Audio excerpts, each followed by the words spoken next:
Hello friends, स्वागत है आपका मेरे YouTube चैनल हिंदी कानूनी जानकारी में। आज हम बात करेंगे आईपीसी की धारा 482 से लगा करके आईपीसी की धारा 489 तक के बारे में, यानी कि 483 से लगा करके 489 तक के बारे में हम यहाँ पर बात कर रहे हैं। और ये जो धारा है ये जो है संपत्ति चिन्ह और व्यापार चिन्ह से संबंधित है।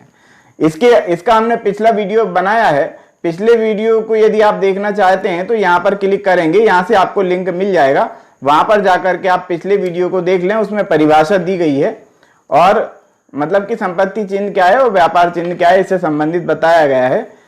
आप वैसे नॉर्मल वे में आप इसको समझ सकते हैं कि संपत्ति चिन्ह यानी कि संपत्ति पर लगाए गए किसी चिन्ह के बारे में है। जैसे भारत सरकार लगाती है अपनी गाड़ियों पर, जैसे कि किसी भी प्रकार का भारत सरकार का उपक्रम या भारत सरकार या इस प्रकार का कोई भी चिन्ह लगाती है, यानी कि कोई व्यक्ति या कोई संस्था, कोई कंपनी, सरकार या राज्य सरकार या केंद्र सरकार, कोई भी सरकार या कोई भी व्यक्ति अपनी अपनी संपत्ति पर किसी प्रकार के चिन्ह का उपयोग कर सकता है। तो वो यदि चिन्ह का उपयोग करता है और उसके बदले में कोई व्यक्ति उस चिन्ह को कूट रचित करके इस्तेमाल कर लेता है, तो उससे संबंधित यहाँ पर सभी चीजों और सारी समस्याओं का निराकरण, उसके दंड के प्रावधान यहाँ पर दिए गए हैं। कुल मिला के अपन इसको समझ सकते हैं। तो हम बात करते हैं आईपीसी की धारा 483 के बारे में। क्या कहती है आईपीसी की धारा 483? अन्य व्यक्ति द्वारा उपयोग में लाए गए संपत्ति चिन्ह का कूटकरण, यानी कि जिसकी संपत्ति है वो तो उसको उपयोग में नहीं ला रहा है, लेकिन किसी अन्य व्यक्ति के द्वारा उस संपत्ति के चिन्ह का उपयोग किया गया कूटकरण करके, यानी कि कूट रचित करके या कूटकृत बना करके उसको।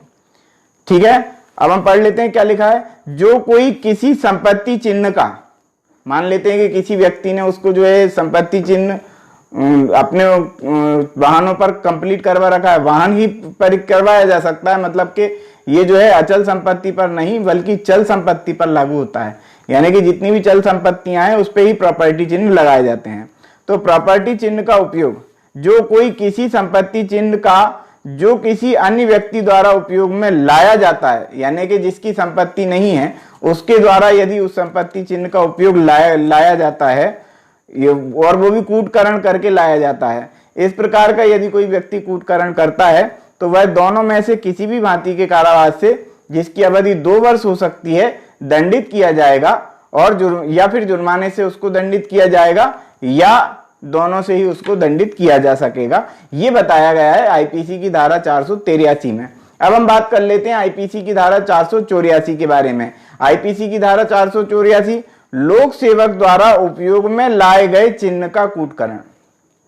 यहां पर लोक सेवक का मतलब आप समझते होंगे, लोक सेवक मतलब कि सरकारी कर्मचारी की हम बात कर रहे हैं। तो जो कोई किसी संपत्ति चिन्ह को जो लोक सेवक द्वारा उपयोग में लाया जाता हो, मतलब ऐसा कोई संपत्ति चिन्ह हो जो सरकारी कर्मचारी के द्वारा उपयोग में लाया जाता हो, सरकारी वाहनों पे जिसका उपयोग होता हो, कुल मिला के आप ऐसा समझ सकते हैं। या किसी ऐसे चिन्ह का जो लोक सेवक द्वारा यह घोषित करने के लिए उपयोग में लाया जाता हो कि कोई संपत्ति चिन्ह विशिष्ट व्यक्ति या किसी विशिष्ट समय या स्थान पर विनिर्मित की गई है, यानी कि या तो लोक सेवक जो है उससे संबंधित जो है संपत्ति चिन्ह का उपयोग करता हो या किसी दूसरे चिन्ह का वो उपयोग करता हो जो उसके अधिकार में हो, और ऐसे लोक सेवक के द्वारा जो है विशिष्ट व्यक्ति का वो संपत्ति चिन्ह हो जिसको वो उपयोग में ला रहा है और अधिकार के साथ उसको उपयोग में ला रहा है। या यह कि यह संपत्ति किसी विशिष्ट क्वालिटी की है, यानी कि क्वालिटी से संबंधित भी चिन्ह होते हैं कि ये नंबर 1 क्वालिटी का है, ये सेकंड का माल है, इस तरह से जो चिन्ह होते हैं उनका उपयोग यदि किसी लोक सेवक द्वारा किया जा रहा है। या किसी विशिष्ट कार्यालय से पारित किया गया हो, या किसी कार्यालय से मतलब कलेक्टर कार्यालय हुआ या कि कोई पुलिस विभाग का कार्यालय हुआ, पुलिस विभाग अपने अपने चिन्हों का उपयोग करता है। तो इस प्रकार से मतलब किसी विशिष्ट कार्यालय के द्वारा पारित किया गया हो वो चिन्ह। या यह कि किसी छूट की हकदार हो, मतलब कि किसी छूट के लिए उसका इस्तेमाल किया जाता हो। मान लो कि कोई वाहन निकल के जा रहा है, उस पर टोल टैक्स लगेगा या नहीं लगेगा, उस पर छूट मिलती है उनको, तो इस प्रकार से उस वाहन पे वो चिन्ह लगा हुआ है। या किसी व्यक्ति के द्वारा ऐसा चिन्ह लगाया गया है लेकिन वो क्या करे, कूटकरण करेगा, यानी कि ऐसे चिन्ह का कोई व्यक्ति कूटकरण करता है, उसको गलत तरीके से बना लेता है और अपनी गाड़ी पे, अपने वाहन पर, अपनी चल संपत्ति पर उसको लगा लेता है, तो क्या होगा? या किसी चिन्ह को उसे कूटकृत जानते हुए असली के रूप में इस्तेमाल करता है, यानी कि उसको पता है कि ये नकली है, फिर भी उसको वो असली के रूप में इस्तेमाल कर रहा है, किसी कागज वगैरह, कोई कुल मिला के कागज नहीं कहेंगे इसको, संपत्ति पर लगने वाले चिन्ह की बात यहां पर हो रही है। तो वह दोनों में से किसी भी भांति के कारावास से, जिसकी अवधि 3 वर्ष हो सकेगी, दंडित किया जाएगा और जुर्माने से भी दंडित होगा, यानी जुर्माना भी लगेगा और 3 साल तक की सजा भी उसको हो सकेगी। अब हम बात कर लेते हैं आईपीसी की धारा 485 के बारे में। आईपीसी की धारा 485 क्या कहती है? ये कहती है संपत्ति चिन्ह के कूटकरण के लिए कोई उपकरण बनाना या उसको कब्जे में रखना। क्या? संपत्ति चिन्ह के कूटकरण के लिए, यानी कि कोई संपत्ति चिन्ह बनाया जाना है, उसको बनाने के लिए आपने किसी प्रकार की सील बना ली या किसी प्रकार का छापा आपने बना लिया, उससे आप उस चिन्ह को छापते जा रहे हैं। तो इस प्रकार का यदि कोई आपके पास है, या तो आपने बनाया है या आपके पास रखा है, तो उसके लिए क्या सजा है यहां पर बताई गई।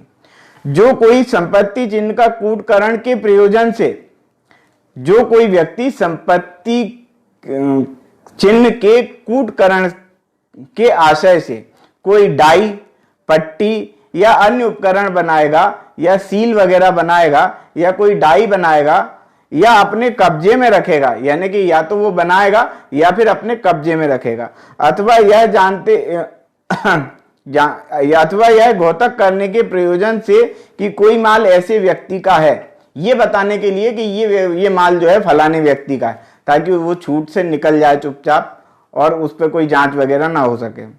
जिसका वह नहीं है, मतलब जिसका वो सामान नहीं है, उसका सामान बता करके उसको उस पर कोई चिन्ह लगा देना।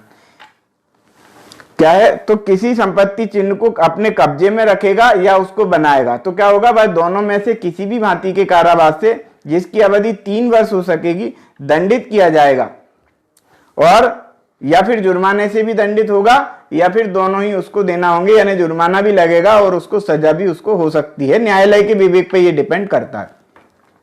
अब हम अगली बात करते हैं आईपीसी की धारा 486 के बारे में। आईपीसी की धारा 486 कहती है कि कूटकृत संपत्ति चिन्ह से चिन्हित माल का विक्रय, यानी कि यहां पर माल के विक्रय से संबंधित बात है।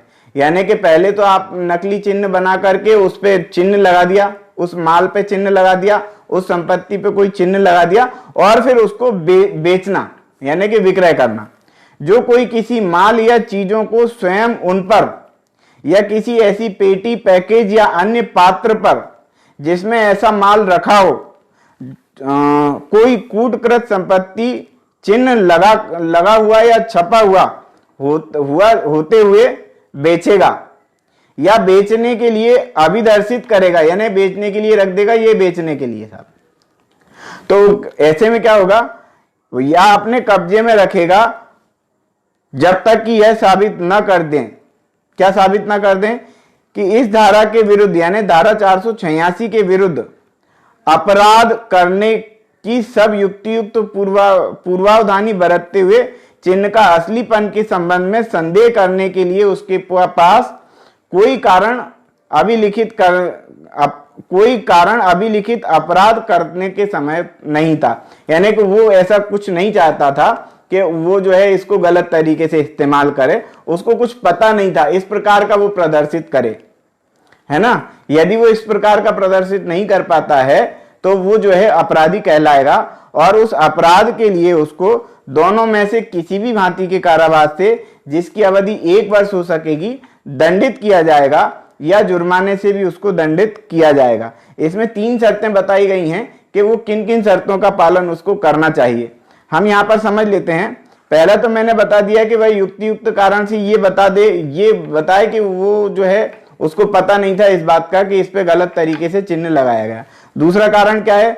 अभियोजक द्वारा उसकी ओर से मांग किए जाने पर उसने उस व्यक्तियों के विषय में जिसने ऐसे माल या चीजें अभी प्राप्त की हैं वह सब जानकारी दे दी थी जो उसकी शक्ति में थी। यानी कि उसको सब पता था, तो उसने पूरी जानकारी उनको बता दी थी, इसके अलावा उसको कोई जानकारी नहीं थी। अब हम बात कर लेते हैं आगे की। अन्यथा उसने निर्दोषता पूर्वक कार्य किया है, यानी कि उसने इस प्रकार का कोई कार्य नहीं किया है जिससे जो है उसको दोष सिद्धि हो सके, मतलब कि उसको पता नहीं था, वो निर्दोष है। उसको पता होता कि ये जो है इस प्रकार का कार्य है, ये कूटकृत दस्तावेज है या कूट रचित तरीके से इसको अपनाया जा रहा है और बेचा जा रहा है, यदि इसकी वो ये बताता है कि मुझे इस प्रकार की जानकारी नहीं थी। कुल मिला के यदि वो उसका आशय इस प्रकार का ना हो, बेईमानी पूर्वक आशय उसका ना हो, तो उसको सजा नहीं होगी। और यदि उसका आशय बेईमानी पूर्वक है और बेईमानी पूर्वक उसने ऐसे चिन्ह को बनाया, ऐसी डाई को बनाया है, कुल मिला के ऐसे माल को डाई को बना करके उस पर छाप करके उसको विक्रय किया है, कुल मिला के कूट रचित करके विक्रय किया है, ऐसा उसको पता नहीं है कि ये माल रखा है बेचने के लिए और इस पर कोई ऐसा चिन्ह लगा है, तो उसके बारे में उसको जानकारी नहीं है, तो ठीक। यदि है जानकारी तो उसको 1 साल की सजा होगी। अब हम बात कर लेते हैं आईपीसी की धारा 487 के बारे में। किसी ऐसे पात्र के ऊपर मिथ्या चिन्ह बनाना जिसमें माल रखा है, यानी कि किसी भी ऐसे पात्र के बारे में जिसमें कोई माल रखा है उस पर झूठा चिन्ह लगा देना। झूठा चिन्ह लगा देना मतलब कि वो किसी दूसरी कंपनी का माल हो और उस पर किसी दूसरी कंपनी का चिन्ह लगा देना। एक तो ये बात हो गई। या उसमें माल जो है सेकंड क्वालिटी का रखा हो और फर्स्ट क्वालिटी का चिन्ह लगा देना, एक तो ये कारण हो गया।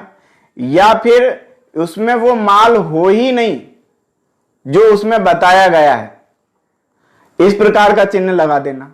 तो ये सारी बातें ये जानते हुए, आशय रखते हुए कि इसमें वो माल है और अपने को पता है और अपन वो गलत चिन्ह लगा रहे हैं, तब यहां पर सजा का प्रावधान किया गया है।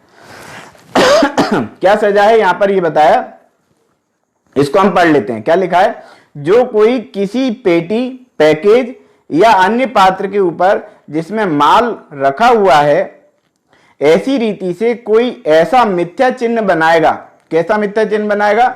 जो इसलिए युक्ति युक्त रूप से प्रकल्पित है कि उसमें किसी लोक सेवक को या अन्य किसी व्यक्ति को यह विश्वास करते हुए कि ऐसा पात्र में माल है जो कि उसमें नहीं है, यानी कि जो माल बताया गया है वो माल उसमें नहीं है, या यह कि उसमें ऐसा माल नहीं है जो उसमें है, या यह कि ऐसे पात्र में रखा हुआ माल ऐसी प्रकृति का या ऐसी क्वालिटी का नहीं है।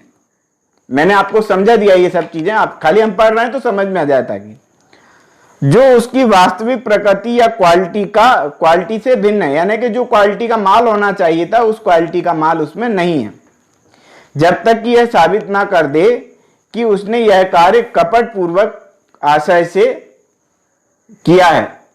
यदि उसने ये मतलब कुल मिला के यदि उसने ये कार्य कपट पूर्वक आशय से किया है तो उसको सजा मिलेगी, लेकिन यदि उसने कपट पूर्वक आशय से नहीं किया है तो उसको सजा नहीं मिलेगी। लेकिन ये उसको साबित करना पड़ेगा कि उसने ऐसा कार्य कपट पूर्वक आशय से नहीं किया है, ये उसका दायित्व उसको बताना पड़ेगा।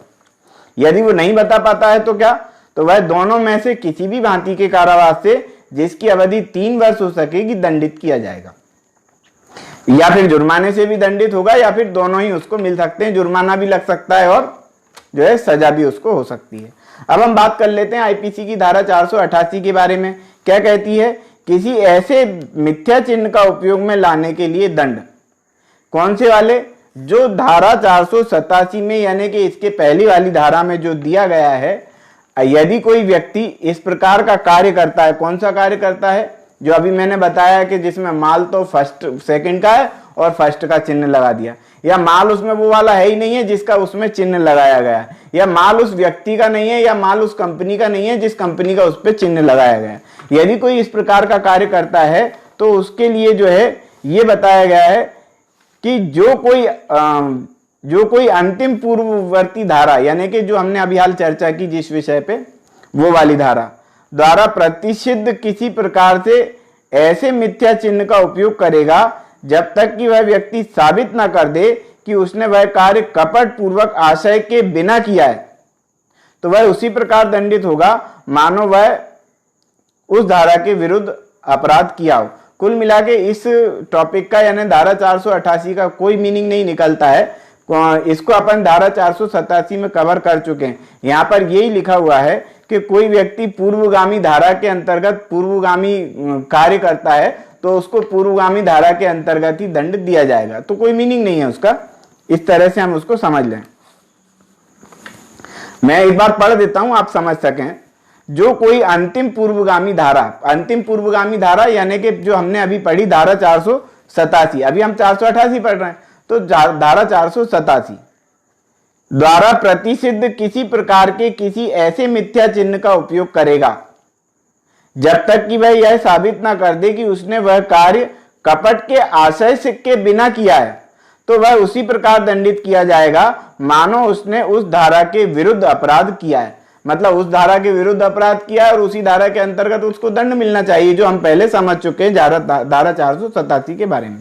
अब हम बात कर लेते हैं धारा 489 के बारे में, यानी 489 के बारे में। ये क्या कहती है?